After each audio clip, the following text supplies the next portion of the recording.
All right, what's up, man? It's your boy Who's 74. We back with another One Piece chapter review. Today we are reviewing 1100 507. 1000, I'm tweaking. 1157.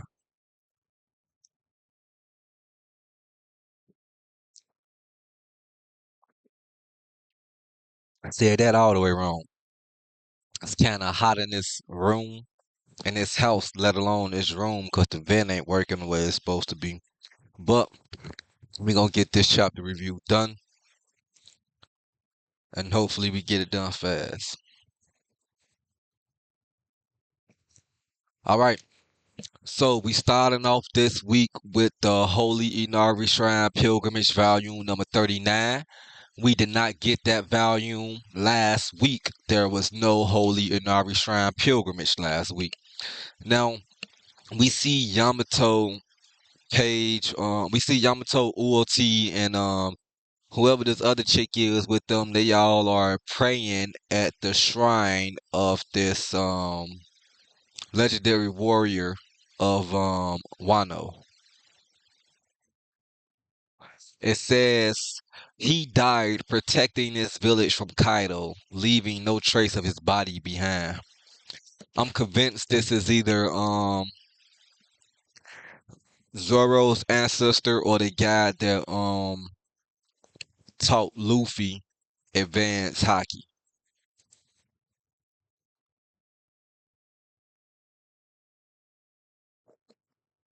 All right, let's spark up and get in, cause this week we pick up where we left off last week with the Rocks Pirates officially forming. Now we see it looks like they're going on some loots, like we just following them around as they're going around looting different towns and kingdoms. We are now at the Foot Colony Temple of the International Philanthropy Federation. And we see some dialogue bubbles saying this is a ton of loot. Let's haul all of it.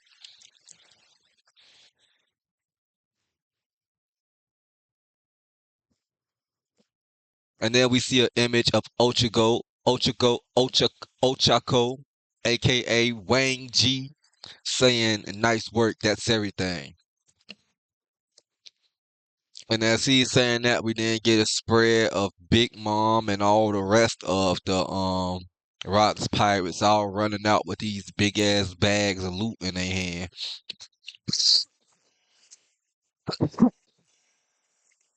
We see a younger version of Big Mom, big as hell, leaving then with them big ass thighs, but she has Prometheus and Zeus with her even then.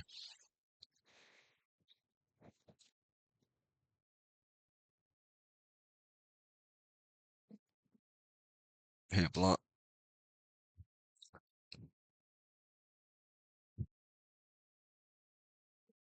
Yeah, so they robbing the hell out these people, though. They got these big ass bags of loot, especially Big Mom. But the guy with the golden armor got an even bigger bag than her.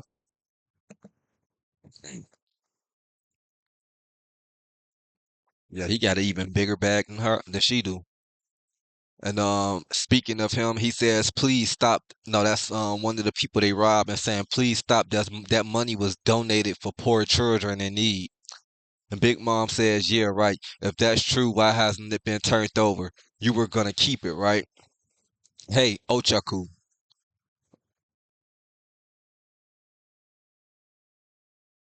lower your lip. What's still underground?"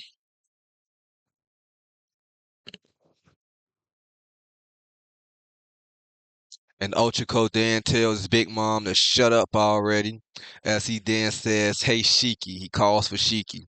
Shiki says, "Oh yeah, I totally forgot about them. So these motherfuckers are dysfunctional than a bitch."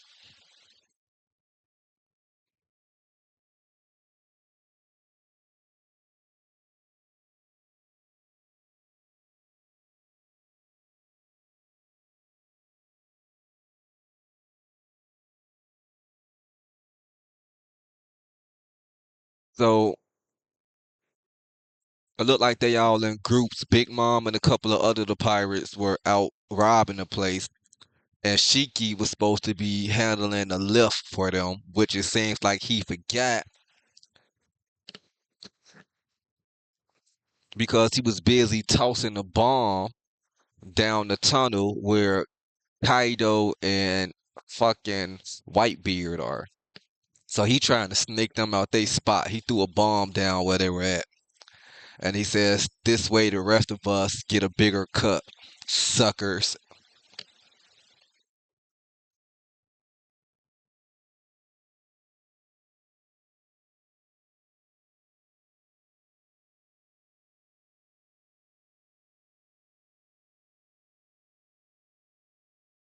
And then we see it looks to be the lord of this place that's getting robbed. He says, damn it, these bastards know nothing about us. Isn't the army here yet? And one of his guards says, they're close, sir. And then somebody else says that we can't let them escape. And the Lord says we can't let them escape. The guards then says, yes, sir. Yes, sir, Lord High Priest.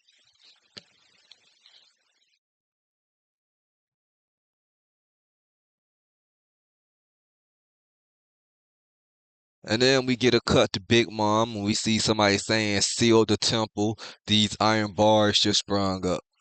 Okay, so somebody screamed, seal the temple, and an iron bar sprung up, locking Big Mom and the rest of the gang in.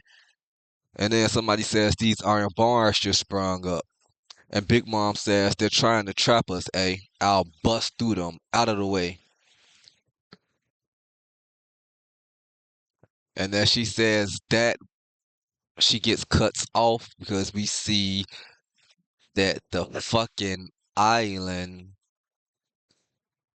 is fucking moving. So the island is shifting and rocking.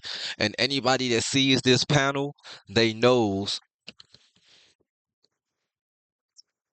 that this look eerily similar to how Blackbeard rocked Marineford after he got the Quake fruit.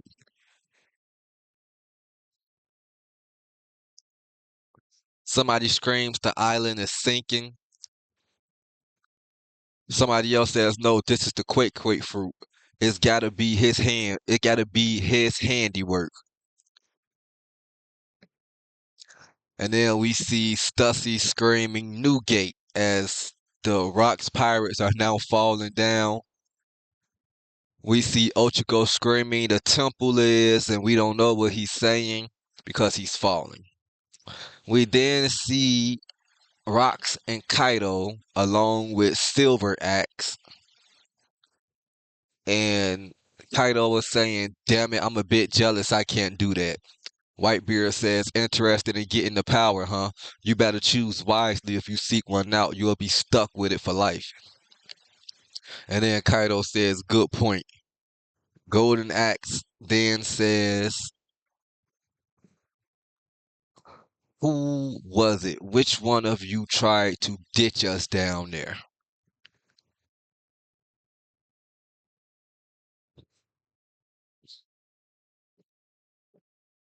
And then he says, I figured it'd be you, Shiki. Shiki says, oh, Kaio-kun, thank goodness you survived. I was so worried about you. Yeah, Shiki playing this role like a motherfucker. Silver Axe come out that motherfucker like, man, who tried to... First of all, let's talk about Kaido being interested in Blackbeard's fruit. Like, man, I wish I could do that. Kaido tell his ass, if you want to power... I mean, Whitebeard told his ass, if you want to power, choose wisely because you stuck with it.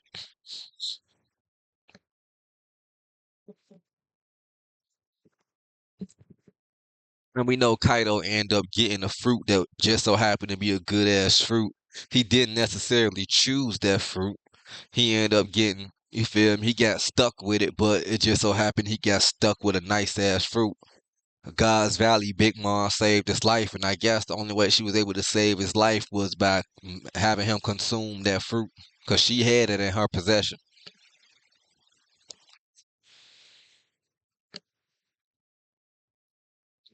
So then we see it looks like Rock says, what the hell are you doing? Everyone move it. As Shiki and Silver Axe are fighting in the background, Silver Axe says, I'm gonna kill your ass. Rocks then says, "You at least kept the treasure safe, right?" And we see I don't know who it is, the guy with the golden armor saying, "Of course," as he shows Rocks a bag of treasure.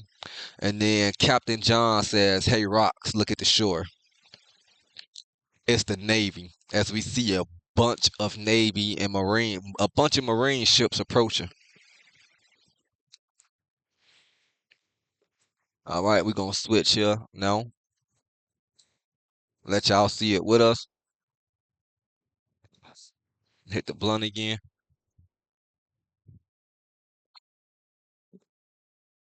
All right, so the Navy showed up. We see Rocks laughing, saying, "Ha, new challengers have showed up." He said, and then Rock says, "Hey, knock it off with the infighting. This ain't the time. We should have been getting ready to ship off." So Rock's telling his crew, like, "Stop all the damn infighting, bro. This ain't the time. The Marines showing up. We should have already been pulling off."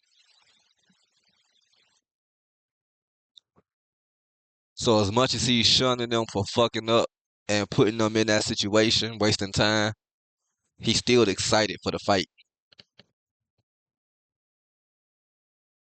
Then we see Edward Newgate as he says, "The Marines are everywhere. That was fast. Did someone leak our plans?" And then we hear somebody says, "Screw it. No point prepping to sail now. Get ready to fight." As Rock's okay, that's Rock screaming that. So we see Marine soldiers readying their weapons and shit. And we see what looks to be a Marine admiral or a vice admiral because he got the little coat. As Rock says, "Screw it. No point of prepping to sail now. Get ready to fight." He says, "Plunder everything and sink 'em all." With that maniacal smile, bro. I love Rock so far, bro. This is his era. Rogers is still considered a rookie on the sea at this time. Rogers' era didn't really occur until the takedown of Rocks. Let's get that clear. So we got some dialogue saying, in the mere 2 years since their formation, the record of the Rock's crew spoke for itself. 16 documented raids, 76 sunken ships, 14 ports reduced to ashes, 5 towns wiped off the map, 1 nation brought to ruin, 3 unprecedented violations of Article 18 of international law, and 25 criminal records quietly erased. As we see Rocks swinging his sword, and just him swinging his sword alone is taking out a whole ship. It says, even with the future pirate king Gold D. Rogers selling the seas, it would not be an overstatement to refer to this period as the era of Rocks. And there it goes, backing up what I just said. I don't know what the fuck be going on with these ads on these websites. But yeah, there you go, backing up what I just said. This is the era of Rocks. Rogers ain't nothing but a rookie at this time. He getting known, but he's not getting known nowhere near as fast as Rocks did.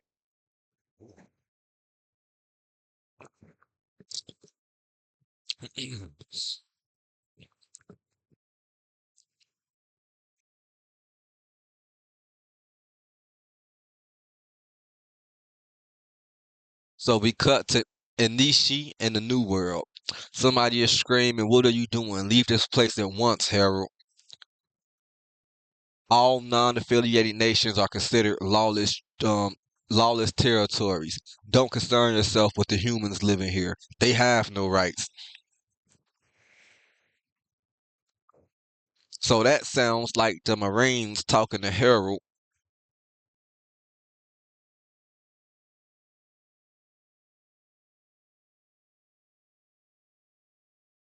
talking to Harold, trying to get Harold to leave some type of town, I guess they're at, some type of port, and they're telling Harold that, hey, this place is not an affiliated nation of the government, so it's a lawless territory. They have no rights. What are you concerned about what we're doing here? So then we see Harold saying that's messed up. The world government can't just decree everything like that. Let them go. This country gave aid to Elbaf during our famine and out in the darkness out of the kindness of their hearts. They're our friends, our saviors.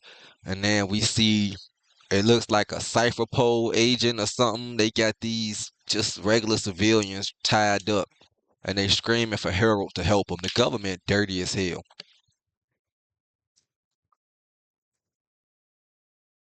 Harold says we're not leaving without repaying our debt.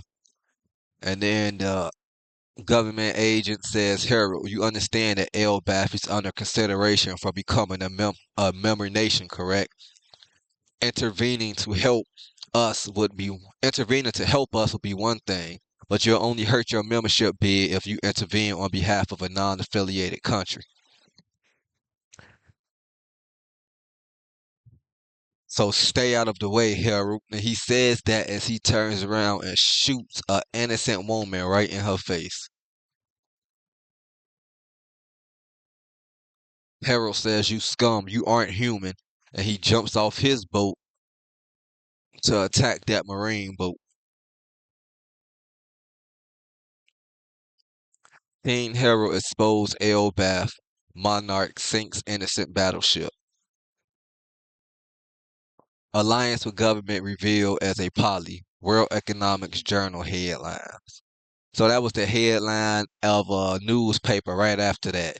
King Harold exposed. Elbaf monarch sinks innocent battleship. That battleship was far from innocent. So then we cut to Ida's Tavern in Elbaf's underworld. We see somebody saying, you see, that's the government for you. Let's drink at the castle, Harold. And then we see another, okay, so that's clearly Rocks. I could tell from the dialogue pattern, that's Rocks. He's saying, you see, that's the government, and the way he laughed. You see, that's the government for you. Let's drink at the castle, Harold. And then Harold responds, don't be dumb. I'm not letting the man with a reputation as bad as yours come into the mainland. And then Rock says your whole nation should be joining with me. Come on, Harold, give it up. He said, I can't stand seeing you grovel to the government anymore. As we then now see Harold, who is now rocking the haircut. I guess this is shortly before he takes the horns. Okay, so I was wondering which one came first. Did he take the horns, then cut the hair, or did he do both at the same time? Did he take the horns first and then decide, I'll look better without the hair now? But now Harold has the bald head. Harold says sooner or later, Elbaf will become a member nation of the world government. And Rock says, did you think shaving your head was a sign of good fate? Is that a cultural thing you got? He says that is that a cultural thing you got from somewhere? And then Harold says, Garp laughed at me too. And then Rock says, Garp, that guy hates the top brass. He also be better off as a pirate. So even Harold knows that Garp, even at this time in his career, doesn't like the top ranks of the government. To the point where Rocks feels like that Garp would be better off as a pirate. Harold responds, they're a massive organization, sure. They have corrupt trash in their ranks, but the Navy is a fine army. The average Marine helps save people on a day-to-day basis. Some of them already come from Elbaf, like John Giant. If more of our country warriors followed suit, they could use their boundless strength to really make a difference for the people everywhere. Rock says, now that's terrifying. Why don't you talk some sense into him, Ida? I wish I could. I wish I could. If Harold was my son, I'd tell him. That's what Ida says. Ida says, if Harold was my son, I'd tell him you should choose your friends wisely. And then Harold says, hey, don't take shots at me. as we see Loki, Hydrogen, and the new bartender girl from the current day sitting outside, and it looks like she's trying to pass Loki a drink.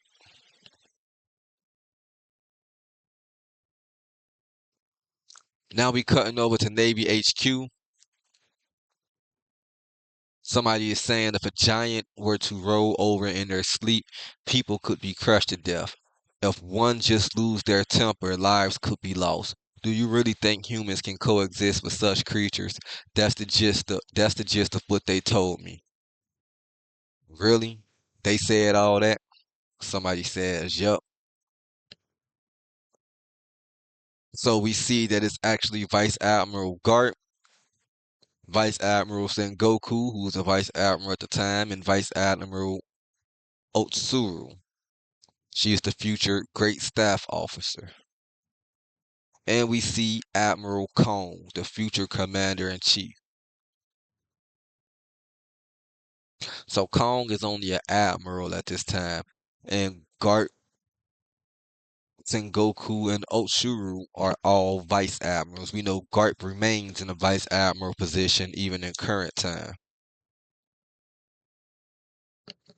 So we see Garp saying they're fine letting them join the Navy, but that's all, huh? Harold is an honest man. He's trying to learn from history and change Elbaf. That's what Sengoku said. And then Shuru says there's rumors he's being scouted by rocks. If that's true, the Navy might not be able to stand against them. And then Kong responds, you make a good point, but it is what it is. Damn it, we're really stuck between a rock and a hard place.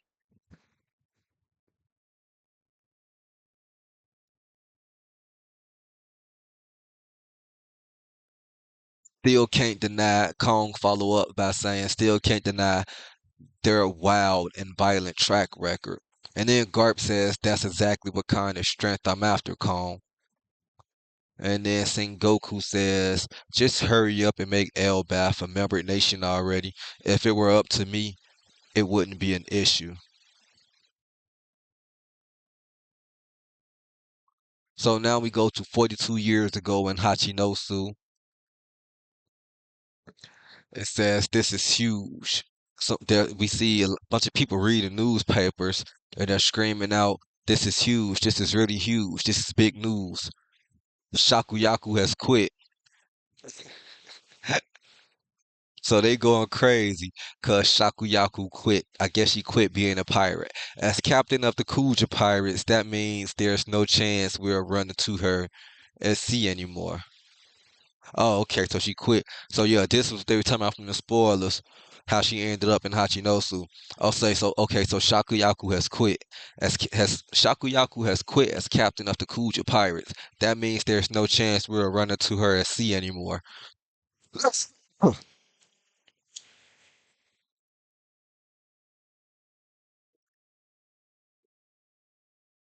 Somebody says it can't be.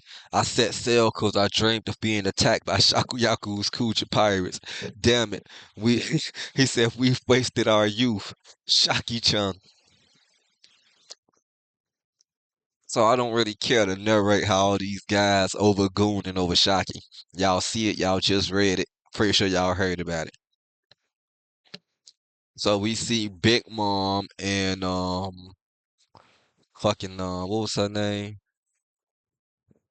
The original Gloriosa. Yeah, we see Big Mama Gloriosa, the original Empress slash captain of the Kuja Pirates in Amazon Lily. She's reading the newspaper saying, what are you up to, Shocky? Do you reckon she quit so she could chase after a man? That's what Big Mom said. Like you did, Gloriosa. Does love always lead to ruin the Isle of Women? And then Gloriosa says, like you know anything about the pain of love. You crank out kids like popcorn. Damn.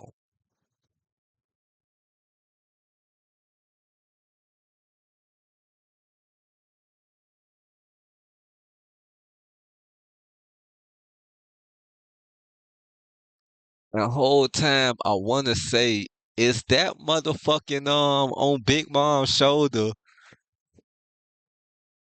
on her elbow, is that motherfucking Katakuri?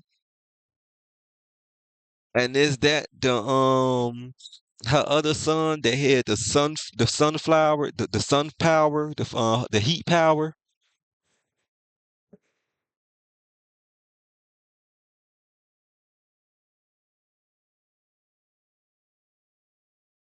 I want to say that's them.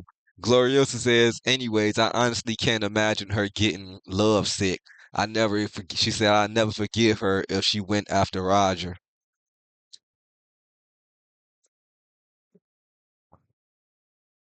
And then we see Stussy saying, it's always Shocky this or Shocky that.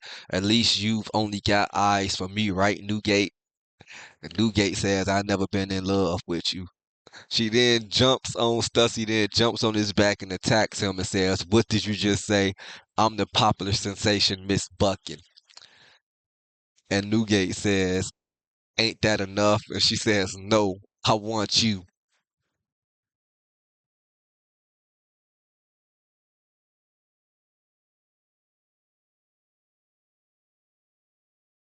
And then we see some more of the people on Hachinosu screaming, what's going on? What's wrong? They say it's the Kuja pirates. They're coming. It's gonna blow me. It's gonna really piss me off if this chapter ends literally with Shaki setting up the bar. Cause we all know the spoilers. I'm 3 days late setting up reading this chapter. You feel me? Since it came out, so anybody who's seeing this by now probably already know what's going on. So it's gonna piss me off if this chapter ends with her finally getting on the ship on Hachinosu. So we see the ship pull up. It's the Kuja pirates. They're coming towards the coast. We get some dialogue. In the Pirate Island history, this incident is said to rank amongst the greatest events all that was yet to come. The arrival of the world's most beautiful idol caused a commotion in this hive of murderous fiends.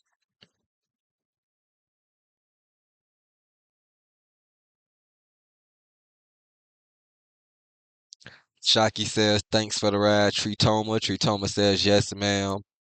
Shaki then says that this is the pirate island and they're just gooning over her in the background.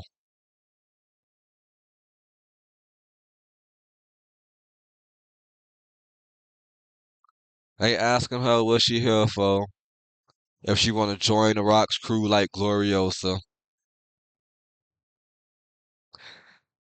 She says, no, I just want to live here for a while. She says, quitting won't matter to the Marines. They'll always be after me since I was a pirate. So I'm going to hide out here for a while with all of you. You'll protect me, right? So I guess that's what she's there for, because she's looking for somewhere to hide, because motherfuckers like Garp gonna always be after her.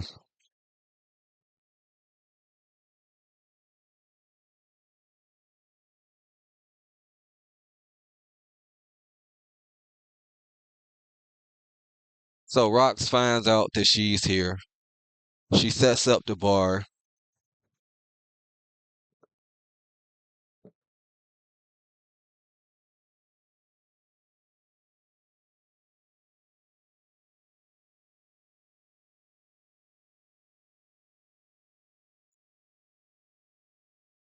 Jackie opened up a bar called Rip Off Bar, had finally opened. Somebody made a theory. These One Piece theories be so wild. Somebody made a theory that the reason why her bar she got now with Rayleigh is called the Rip Off Bar because it's a rip off bar from the bar she had set up here. Well, this bar is called the Rip Off Bar too. Maybe it's called the Rip Off Bar because she ripping motherfuckers off with her looks.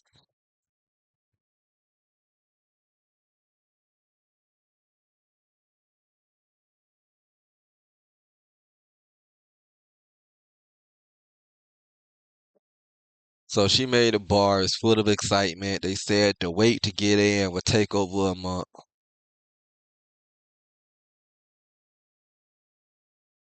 So she in there with nothing on at all but the motherfucking robe, shorty. She in that bitch hoeing on phone them. She ripping them off like a motherfucker. She don't got nothing on but the motherfucking robe.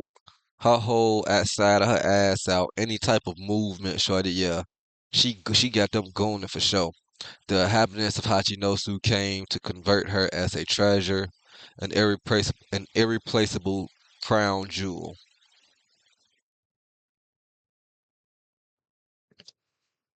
Unfortunately, a treasure is always the inevitable target, the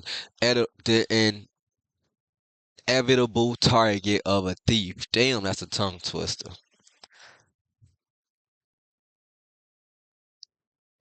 Shakuyaku was like a flower blooming in a dry wasteland.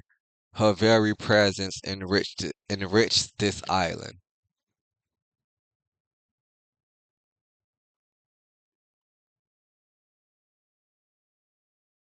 So now that they're done going into her, looks like we got some dialogue from the government. We go to the room of authority in Meridra, and we see the Gorseis, one of them saying, very well, relay this to Harold. We shall accept Elbaf's admission into the world government on one condition. The warriors of Elbaf must kill rocks. That's what it would take for Harold to gain admission. Chapter ends. And it still ended exactly how the fuck I didn't want it to end. With Shaki getting on the island, XYZ in the third, blase blase, woo woo woo.